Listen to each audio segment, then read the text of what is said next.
with your channels of YouTube and Instagram and Twitter and Facebook and TikTok and podcasting and whatever it is you want to do, there's no barrier to entry. Everybody can go put on a show if they've got a show to do. They've got a story to tell.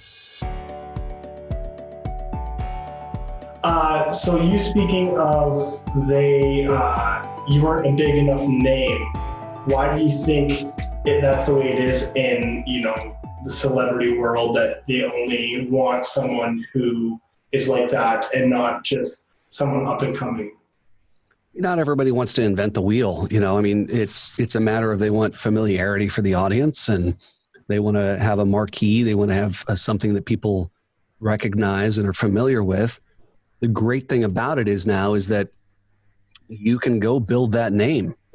You don't have to have somebody else put you on a show in order to go build that name. You can go build it, and you may do it really, really well and get all sorts of attention.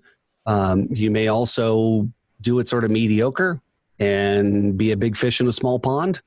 You may do it really poorly, and that might be interesting. Who knows? But with your channels of YouTube and Instagram and Twitter and Facebook and TikTok and podcasting and whatever it is you want to do, there's no barrier to entry. Everybody can go put on a show if they've got a show to do. They've got a story to tell. And that might get picked up. It might get picked up for the wrong reasons. Hopefully it gets picked up for the right reasons, and you can find your way in. But I think you see more and more shows that are trying to find that unique talent. Most of that is in the reality TV genre. But then when you look at something like Masked Singer or different shows that are hosted, they're going with people that we know. They're bringing in judges that we know, and that's just a draw. So you got to find a way to, I guess, get to that point. Remember, I had one friend of mine who was actually one of my photographers at the time, who sat down with me with the whole America's Funniest Home Videos thing.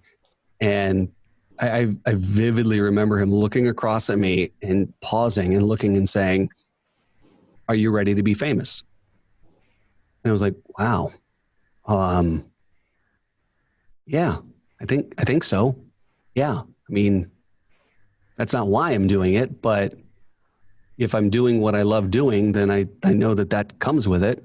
There's a lot of weird things that come with fame, but yeah, you have to be ready for it. So I think that's the big picture, is like, you may not be there yet, but there's no reason you can't be.